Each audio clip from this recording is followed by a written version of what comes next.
mereka gelang terbuat dari perak, ya.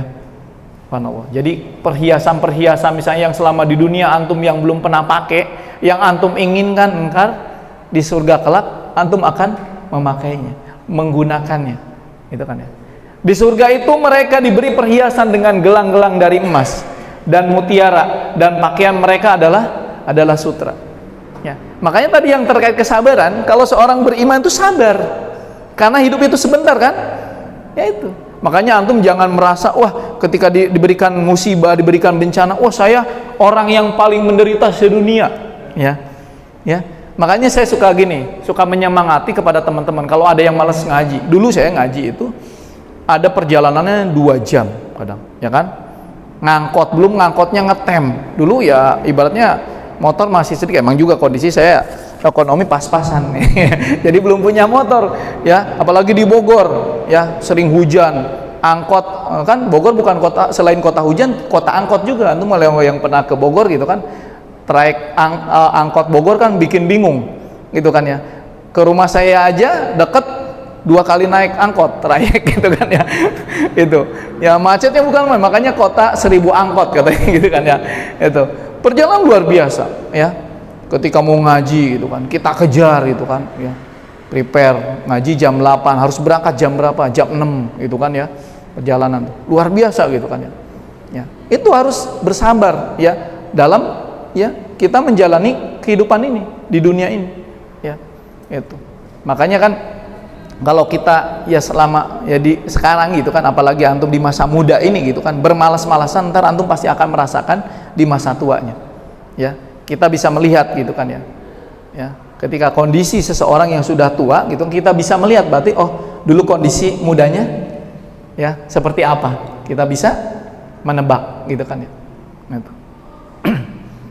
Ya ini kalau ngomongin makanan ya antum lihat gini aja, kalau lapar aja udah ngiler bawaannya, ya. Apalagi yang belum sarapan sama sekali, keroncongan pasti apa pengennya?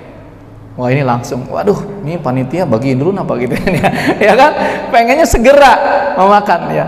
Ini ntar makanan penghuni surga nih luar biasa gitu kan ya. Dan buah-buahan dari apa mereka pilih, dan daging burung dari apa yang mereka inginkan, ya.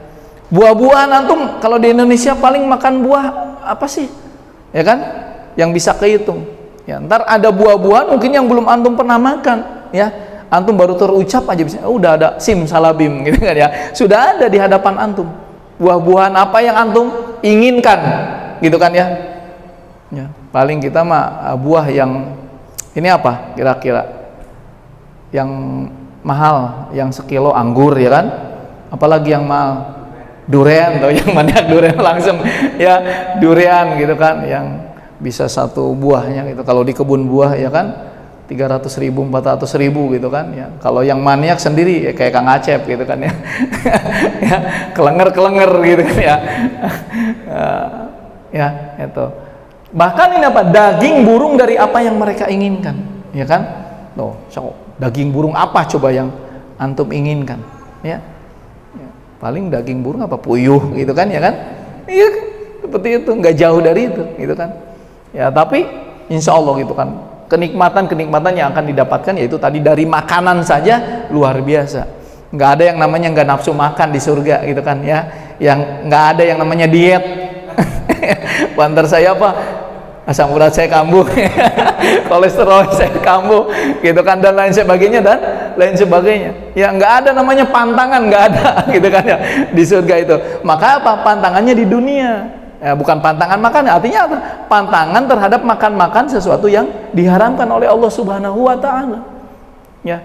Ini. Sesungguhnya orang-orang yang bertakwa berada dalam naungan yang teduh, ya. Ya.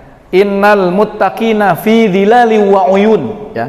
Sesungguhnya orang-orang yang bertakwa berada dalam naungan yang teduh di sekitar mata-mata air, wa uyun, ya. Ya. Wa fawaqiham mimma yashtahun gitu kan, dan mendapat buah-buahan dari macam-macam yang mereka inginkan. Kulu washrobu katanya, makan dan minumlah kan kamu gitu kan ya, dengan enak karena apa yang ya kulu washrobu ya, makan dan minumlah kamu dengan enak karena apa yang telah kamu kerjakan di dunia, ya. Jadi balasannya luar biasa gitu kan ya. Ya. Jadi nggak akan banyak makan, nggak takut gemuk, enggak, ya kan? Ya. Karena dijelaskan gitu kan, ketika minum saja gitu kan nggak akan haus lama-lamanya gitu kan. Ya bukan berarti kita berhenti minum dari sana, enggak. Ya minum lagi nggak akan ini lagi gitu kan ya. Ya. Karena sesuai dengan balasan keinginan, ya. Ini. Paling yang enak kalau favorit apa? Es teler durian. Kalau yang doyan ya, gitu. Ya. Di dalam surga itu mereka diberi minum segelas minuman yang campurannya adalah jahe. Nah, kalau yang sering malam minggu ngopi nongkrong ya jahe sering dihidangkan sama kita gitu kan ya, jahe. Entar di sana di surga ada jahe, tapi bukan sembarang jahe gitu kan. Ya, Allah alam ya. Entar kalau ya di surat Al-Insan ya. Ini ayat favorit saya ini ya. Ya. Jannah surga yang dijanjikan kepada orang yang bertakwa yang di dalamnya ada sungai-sungai dari air ya, yang tiada berubah rasa dan baunya, sungai-sungai dari air susu yang tidak berubah rasanya, sungai-sungai dari khamr, ya kan tuh, khamr yang lezat rasanya bagi peminumnya, dan sungai-sungai dari madu yang disaring. Ya, coba bayangkan gitu kan, ya kan? Apalagi kalau ngomongin madu, ya madu itu menyehatkan, ya kan? Ini ntar dulu sana, nggak usah harus antum nyari dulu milih-milih madu ini madunya asli enggak, dites dulu, enggak ada gitu kan. Kalau sekarang ya banyak pemalsuan gitu kan madu, nggak ada namanya madu-madu palsu gitu kan ya, nggak ada KW-KW-an di sana ya, semuanya ya minuman penghuni surga tuh luar biasa ya, itu yang enak-enak ya, seperti itu. Nah ini yang dinanti-nanti ya, pasangan penghuni surga ya, pasangan penghuni surga ya, untuk orang-orang yang bertakwa kepada Allah. Pada sisi Tuhan mereka ada surga yang mengalir di bawahnya sungai-sungai, mereka kekal di dalamnya, dan mereka dikaruniai istri-istri yang disucikan. Tuh istri-istri bukan satu, istri-istri yang disucikan ya, lebih dari satu berarti kan ya, disucikan serta keridhaan Allah, dan Allah Maha melihat akan hamba-hambanya ya. Di surat Al-Baqarah aja, wa basyiril ladina amanu wa amilus solihati lahum jannatin tajri min tahtihal anhar kullama ruziku minha min thamarati rizqa qalu hadzal ladzi ruzikna, ya kan ya, tuh luar biasa gitu kan ya, suruh dikabarkan gembira kepada yaitu tadi orang yang beriman dan beramal saleh bahwa mereka itu akan dimasukkan ke dalam surga yang mengalir di bawahnya tuh sungai-sungai ya, coba ya, seperti itu. Ya, dan di dalam surga itu ada bidadari-bidadari yang bermata jeli, laksana mutiara yang tersimpan baik, ya kan? Namanya mutiara apa? Bagus kan? Mutiara walaupun di lumpur kira-kira berharga nggak? Ya berharga, itulah mutiara, ya, mutiara, ya, luar biasa gitu kan? Ya mudah-mudahan kita ini ya sebagai pemuda ntar kedepannya menjadi ya mutiara-mutiara umat, ya, iya. Apalagi di kondisi sekarang kita kondisi rusak, ya kita terus menjadi mutiara-mutiara umat, ya kan? Itu, ya mencerahkan umat, ya. Nah, tentunya bagaimana kita akan mencerahkan umat kalau males ngaji, gitu kan? Ya kan? Bagaimana menjelaskan umat tentang kita ditanya gimana hukum ini? Gitu kan? Ditanya padahal antum ini umur udah di atas berapa? 20. Ada yang masih 15? Enggak ada kan? Mas Yogi umur berapa tuh? 19 tuh kan? Mas Yogi di bawah 20 Mas Yogi. Ada yang di bawah itu? Mas Rifai umur berapa?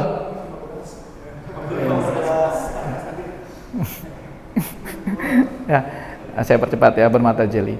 Sesungguhnya kami menciptakan mereka bidadari ya, dengan langsung, dan kami jadikan mereka gadis-gadis perawan tuh kan. Kalau pengen perawan terus penuh cinta lagi sebaya umurnya tuh. Enggak ada yang saya enggak mau pengen yang agak muda dari saya gitu kan ya. Nah, ntar di surga enggak begitu ya. Maka penghuni surga adalah sebaik-baik makhluk. Innal ladina amanu wa amilus solihati ulaika hum khairul bariyah. Surat apa ini? Al-Bainah, betul ya. Orang-orang yang beriman menjaga amal soleh, mereka itu sebaik-baiknya makhluk. Nah ini harus siap juga kita ya. Tadi gambaran penghuni surga, sekarang penghuni neraka, yaitu yang ingkar, tidak percaya terhadap ayat-ayat Allah. Ya innal ladzina kafaru, sesungguhnya orang-orang yang kafir, yang ingkar bi ayatina kepada ayat kami, saufa nuslihim naro, kelak akan kami masukkan ke dalam neraka. Ya. Nah, bagaimana gambaran? Kan tadi lawanannya wajahnya dan belenggu penghuni neraka nih. Wajahnya dia itu akan bermuram durja. Apa? Belenggu dari rantai dipasang leher, ya, di leher mereka. Mereka diseret, dimasukkan ke dalam api yang sangat panas, lalu mereka dibakar dalam api yang menyala-nyala. Ya. Ya. Pakaian dan tikar penghuni neraka. Mungkin antum tikar ini juga agak risih, ya. Tapi ntar antum tikar, ya, pakaian, dan ini pakaian mereka adalah aspal panas, ya kan, ter, itu kan, muka mereka ditutup oleh api neraka, ya, tikar tidur api neraka, dari mereka apa, ada selimut api neraka juga, ya, udah mah tempat ini diselimutnya juga api neraka, ya. Makanan penghuni neraka tadi, ya, ini di surat Al-Ghasyiyah, ya, mereka tidak boleh la yusminu wa la ini minju, ya, gitu kan, ya. Mereka dari pohon yang berduri, tidak menggemukkan dan tidak pula menghilangkan lapar. Sesungguhnya pohon zakum, ya, ini ada, ya, makanan orang yang berdosa sebagai kotoran minyak yang mendidih di dalam perut, ya, seperti mendidih air yang amat panas, ya. Dan makanan yang menyumbat di kerongkongan dan ajab yang pedih, ya, Al-Muzammil, ya. Nah, minuman penghuni neraka, di hadapannya ada jahanam dan dia akan diberi minuman dengan air nanah. Naudzubillah. Ya, kita lihat nanah aja jijik kan, ya. Terlebih ini disuruh minum, ya, tidak bisa menelannya, ya. Orang yang kekal dalam jahanam diberi minuman dengan air yang mendidih sehingga memotong ususnya. Nah, kulit dan gigi penghuni neraka, ya. Ini. Sungguhnya orang kafir, ya, masukkan ke dalam mereka di jahanam. Setiap kaki kulit mereka hangus, kami ganti kulit mereka. Terus begitu, ya. Naudzubillah, subhanallah. Ya. Nah, gigi geram atau gigi taring orang kafir penghuni neraka seperti gunung Uhud, ya, tebal kulitnya sejauh perjalanan 3 hari. Ya Allah, bayangkan, ya, gitu. Ya, siksa yang berulang penghuni neraka. Sungguhnya ahli jahanam kepada ditumpahkan air yang sangat mendidih ke atas kepala mereka, sampai itu menghancurkan tubuh bagian dalam mereka, mengeluarkan segala organ bagian dalam. Setelah itu tubuh rusak tersebut diciptakan kembali, terus berulang-ulang, ya. Siksaan yang berulang-ulang dalam hadis. Nah, siksa yang paling ringan, ya, antum mau nyoba gini nih. Nah, saya nyobain dulu gitu kan. Seringan-ringannya siksa pada hari kiamat orang yang padanya diletakkan 2 bara api di bawah tumitnya yang mampu mendidihkan otaknya. Pada saat itu merasa bahwa tidak seorang pun yang lebih berat siksaannya, merasa paling berat siksaannya, padahal ini adalah yang paling ringan, gitu kan, ya. Nah, dan penghuni neraka itu seburuk-buruknya makhluk. Innal ladzina kafaru min ahlil kitabi wal musyrikina fi nari jahannam khalidina fiha ulaika hum syarrul bariyah. Ya, nih seburuk-buruknya makhluk, gitu kan. Naudzubillah. Ya. Nah, yang tadi sudah gambaran surga dan neraka. Maka, ya, kita nih perbanyak doa ini, ya. Ini Allahumma inna nas'alukal jannah wa na'udzubika minan nar, ya, ataupun Allahumma inna nas'aluka ridhakal jannah wa na'udzubika min sakhatika wa nar. Ya Allah, aku memohon kepadamu surga, ya, berlindung kepadamu dari api neraka. Ini siapa yang meminta 3 kali maka surga akan berkata, ya Allah, masukkanlah dia ke dalam surga. Dan siapa yang memohon perlindungan dari neraka 3 kali maka neraka akan berkata, ya Allah, lindungilah dia, ya, dari neraka. Ya, ini didawamkan, ya. Allahumma inna nas'aluka, ya, ridhokal jannah wa na'udzubika min sakhatika wan nar, ataupun tadi yang pendek, ya. Nah, ini Hotel Mulia Senayan Jakarta nih, ya, hotel termahal di Indonesia, ya, yang saya ketahui, gitu kan, Hotel Mulia Senayan. Hotel ini terletak di Asia Afrika nih, menawarkan fasilitas yang mewah, ya, bak pelayanan raja, ya, kamar termahalnya aja 175 juta per malam. Wow, gitu kan. Ya, antum harus jadi konglomerat dulu, ya, miliarder, ya, ataupun ini, ya, ini apalagi nih, yang ini nih, jika ada punya tabungan senilai, nih, mengunjungi detail, ya, yang di Swiss, ya, hotel ini dirancang secara eksklusif, 12 kamar tidur, harga yang dikenakan sebanding dengan pemandangan danau, ya, ada pula koki 24 jam, ya, nih, wah, antum, gitu kan, ngalamin misalnya antum punya duit lah 2 miliar sehari aja, udah besok habisin dulu, gitu kan, ya. Besok nyari lagi, gitu kan, ya. Ini, ya. Padahal tuh tadi misalnya antum tinggal di situ, nih nikmat dunia dan akhirat itu sangat beda. Wallahi ma dunya fil akhirah illa mithlu ma yaj'alu ahadukum ya isba'ahu fil yami falyandur bima yarji'. Demi Allah, tidaklah dunia dibandingkan akhirat kecuali seperti nih, dari kalian tuh mencelupkan jarinya ke laut gitu kan, maka lihatlah apa yang tersisa jarinya jika ia dikeluarkan ketika diangkat. Apa yang tersisa? Sedikit, ya kan? Nikmat dunia tuh ya dibanding dengan nikmat akhirat. Nih, ya. Surga berisi tadi yang dijelaskan tadi, istana megah, pemandangan indah, pakaian dan perhiasan mewah, indah ya. Makanan dan minuman yang lezat di lidah para pelayan yang siap kapanpun diperintah, juga berbagai kenikmatan lainnya yang antum dapat nikmati selamanya. Nih, kalau dibandingkan dengan tadi, kita harga hotel termahal di dunia berapa kira-kira harga sewa surga per malamnya? Tadi kan hotel itu tadi 175 juta per malam, ya, ataupun tadi yang 1,2 miliar gitu kan yang di Swiss Jenewa gitu kan, ya. Ini bandingkan dengan surga per malamnya tadi antum, ya kan? Dilayani istri-istri cantik, gitu kan ya. Pelayan, makanan yang enak semua ada. Kira-kira berapa dibandingkan dengan tadi harga di dunia, ya kan? Kecil tadi seperti tadi, ya. Jadi nggak sebanding. Dan bahkan apa? Harga surga tidak mungkin terbayar kalau secara hitung-hitungan materi, matematis, ya. Maka bagaimana caranya kita ketika ingin menjadi penghuni surga? Nah, nih, tentu apa? Bayarlah dengan sesuatu yang sangat mahal dan paling istimewa. Surga kan mahal, enak banget ya, dengan leha-leha, dengan yang murah gitu kan, tentunya yang sangat mahal. Apa itu tadi yang saya katakan? Iman dan amal soleh, ya. Ketika sudah beriman, tentunya apa? Jangan ngomong iman. Ya, iman teman saya, betul, ya. Tapi apa? Beramal soleh, action, ya. Antum beriman, kewajiban menuntut ilmu, makanya antum datang ke sini, ya. Insya Allah ini bagian dari amal soleh antum yang akan menjadi pemberat antum di yaumil akhir kelak, ya. Nih, maka nih jadilah Sa'ad bin Rabi ini. Ntar saya ceritakan kisahnya. Ini sebagai ini aja ya, antum baca, ya. Harta itu. Bagaimana sahabat nih yang menjadi acuan kita, ya. Sa'ad bin Mu'az nih yang ketika meninggalnya, kematiannya ya, nih sampai aras itu bergoncang gitu kan, karena ya gembira kedatangan ruhnya, diterima surga ini, ya. Ya, menjadi nih harus menjadi Sa'ad bin Mu'az, ya, yang luar biasa, ya. Maka nih visi surga dan sebuah perjuangan penting. Kalau kita sudah mempunyai visi, kita ingin menginjakkan kaki kita di surga, tentunya apa? Tadi butuh yang namanya perjuangan, butuh namanya pengorbanan.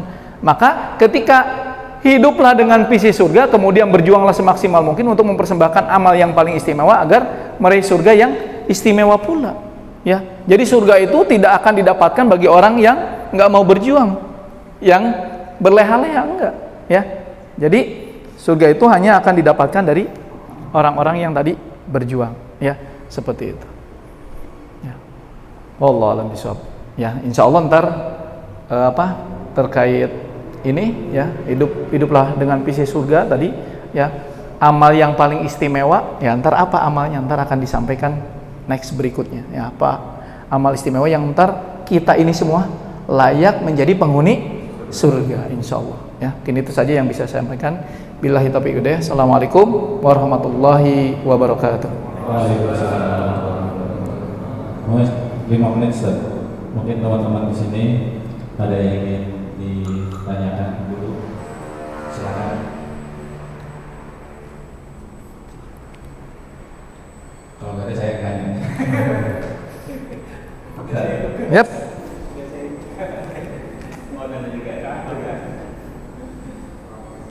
Saya pernah di dalam ceramah terkait orang ya ketika sudah diingatkan dengan neraka tapi masih melakukan maksiat, itu gimana saja? Kita udah kayak gini sekarang nih, disampaikan sama dengan saja surga begini, amalan orang yang melaksanakan terima Allah mendapatkan surga, yang melakukan atau ingkar terhadap Allah mendapatkan neraka. Nah, manusia ini sudah diingatkan nih, kamu contoh gampang lah, misalkan riba gitu ya, riba hukumannya ini seperti paling ringan menzinai ibu sendiri gitu, tapi masih melakukan gitu, itu gimana sih?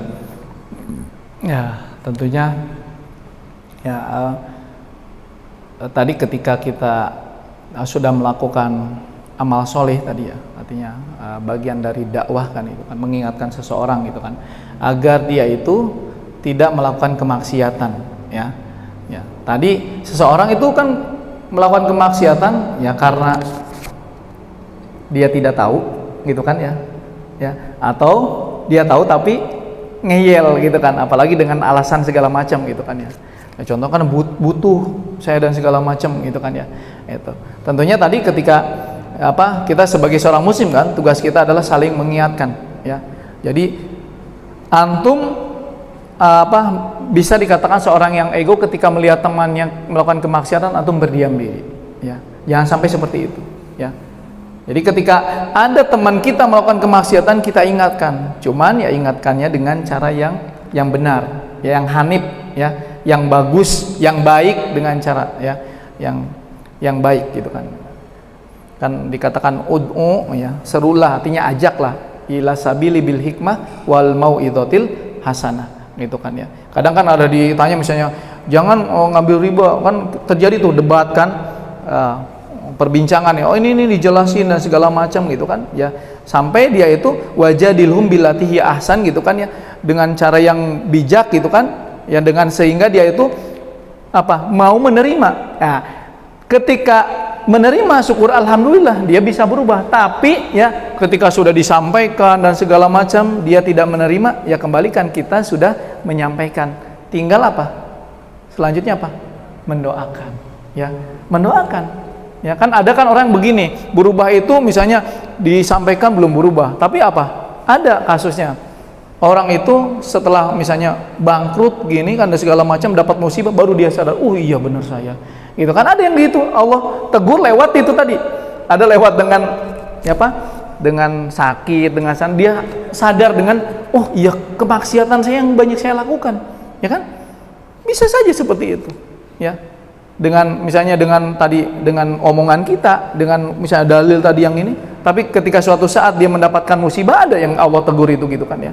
Makanya beruntung sebenarnya kalau ketika seseorang itu melakukan kemaksiatan terus ada diingatkan, berarti buktinya Allah itu tandanya sayang ya, sayang. Jangan sampai kita itu ketika kita melakukan kemaksiatan merasa kita itu tidak melakukan kemaksiatan ya, artinya dibiarkan oleh Allah, istidraj namanya. Misalnya kita banyak harta gitu kan ya, tapi kita maksiat, itu tadi banyak harta, misalnya rumah ngambil leasing KPR, motor KPR gitu kan, semuanya serba riba ya, dibiarkan hidup, dia kerja enak, posisi misalnya segala macam, itu namanya dibiarkan oleh Allah SWT. Harusnya antum menjadi warning, oh jangan-jangan harusnya bertanya. Karena bisa aja di suatu kesempatan, ibaratnya kita lagi naik daun ibaratnya kan. Ya kalau ngomongin Liga Inggris, di atas tuh dingin gitu kan ya. Ya tahu-tahu jatuh gitu kan ya, lagi memuncaki klasemen gitu kan. Ya saya update juga nih. Ya tahu-tahu gubrak ya. Jangan sampai begitu, dijatuhkan sama Allah. Yang bisnisnya lagi sukses, tahu-tahu hancur sebegitunya. Ya, itu. Jadi terakhir ya kuncinya itu Mas Caid. Ya, kita sudah menyampaikan tentunya dengan menyampaikan dengan benar gitu kan ya, dan segala macamnya gitu kan. Yang terakhir ketika dia belum, ya kita doakan. Jangan sampai wah lu mah begitu sih, lu kan tuh tahu rasa, ya jangan begitu ya, itu bukan namanya pendakwah gitu kan ya. Harus kita ya saling mengingatkan, itu saling mengasihi ya, saling berempati kepada orang tersebut ya. Insya Allah kan orang itu akan berubah sebenarnya dari hal-hal melihat ya, ketika yang diucapkan itu emang secara ya, kalau secara zahir dia melihat yang mengucapkan ya ternyata emang rajin sholat gitu kan ya, ini akhlak diperlihatkan. Seperti antum juga harus dipersiapkan ketika kita akan menasihati seseorang, orang itu akan melihat dari perilaku kita yang sehari-hari ya. Antum nggak pernah tahu-tahu nyeramahin dia, kira-kira orang mau menerima nggak? Tidak. Bisa jadi itu faktornya banyak. Ya dari diri orang, tapi kan kalau sebenarnya orang itu ya mau menerima kebenaran, dia tidak akan melihat siapa yang mengucapkan, menyampaikan. Ya tapi kebenaran itu ya apa sesuatu yang hak gitu kan ya, pasti dia akan ambil. Tentunya kita pun harus apa berlindung diri ya kepada Allah agar kita itu mau menerima kebenaran walaupun itu dari orang yang kita tidak sukai gitu kan ya. Itu kan kadang sulit ya. Jadi terpenting terakhir ketika tadi usaha kita udah maksimal ya, sampai harusnya antum ingin merubah seorang dengan maksiat itu apa? Upayanya keras itu. Bagaimana? Ya emang sih cara-caranya yang terpenting emang juga ketika ini kita emang harus mendoakan dulu, bahkan kalau saya dibalik gitu kan ya. Justru mendoakan dulu di awal gitu kan ya. Ya, mendoakan dulu di awal sambil ini kalau belum berubah terakhir sama didoakan kembali ya. Seperti itu. Wallahu a'lam bishawab. Itu. Syukran jazakallahu khairan. Baik,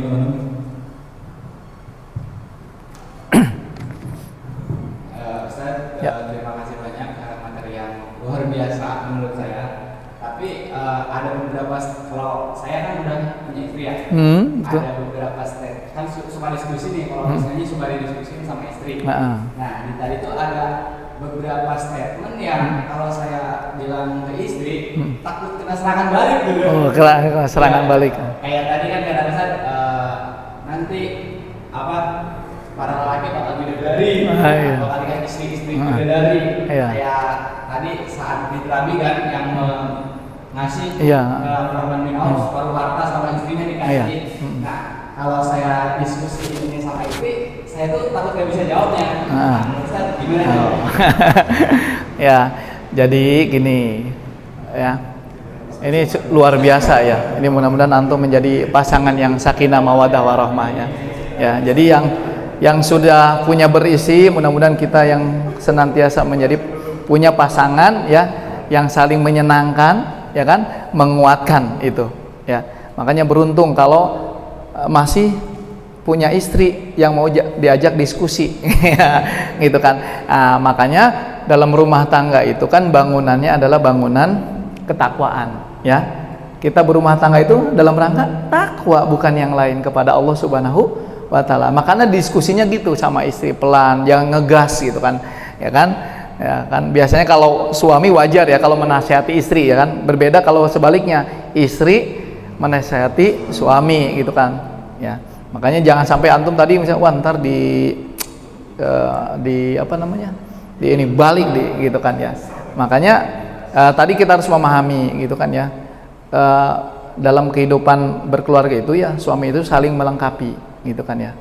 Ya jadi ada yang sifatnya gini ya, ketika keimanan itu ya harus senantiasa kita jaga gitu kan ya, baik kita sebagai seorang suami dan sebagai seorang istri tadi misalnya gitu kan, dijaga gitu kan. Tentu itu agar suasana ya rumah tangga itu rumah tangga yang takwa kepada Allah Subhanahu wa ta'ala. Pun terkait tadi misalnya ketika ada cerita-cerita hal-hal kisah-kisah emang secara ini ya untuk menggugah, artinya kan ya menggugah keimanan dan ketakwaan itu disampaikan, didiskusikan ya. Ini loh contoh, maksudnya seperti tadi contoh bagaimana beliau itu memberikan, ini luar biasa. Dulu kan kisah sahabat Muhajirin dan Ansor itu menandakan keimanan, artinya di situ disampaikan ya. Antum menjelaskannya juga harus tahu kalau kita misalnya ini turunnya ayat ini ya kan, hadis ini asbabun nuzulnya harus tahu ya. Sebelum ini kita wah ini dulu nih gitu kan, mungkin dengan bahasanya ahsan keisikan, ada dengan bahasa candaan dan segala macam gitu kan.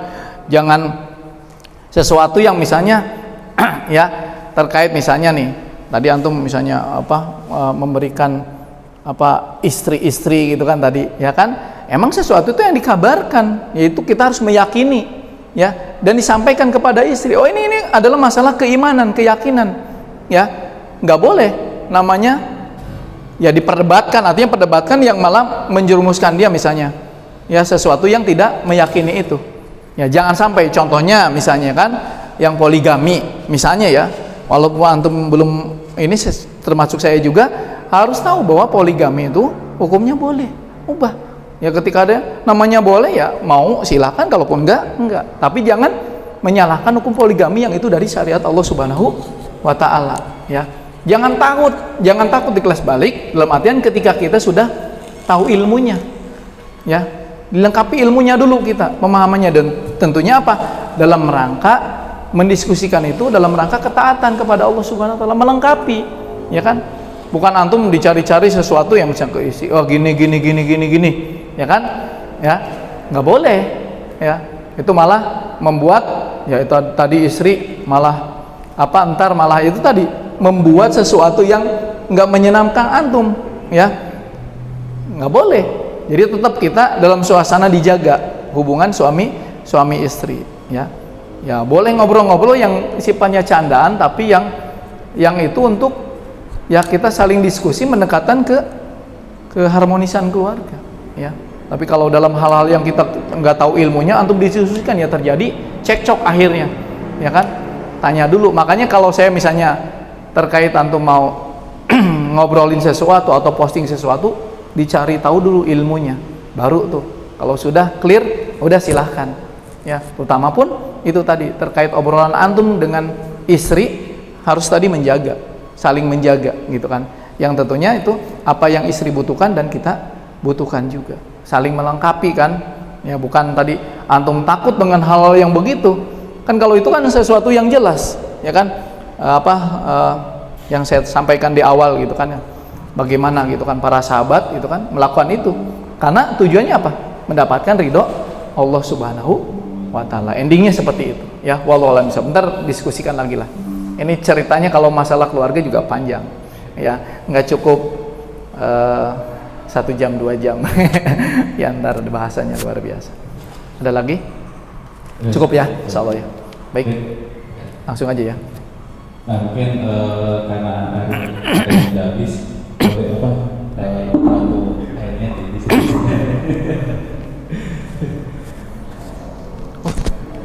Pointer.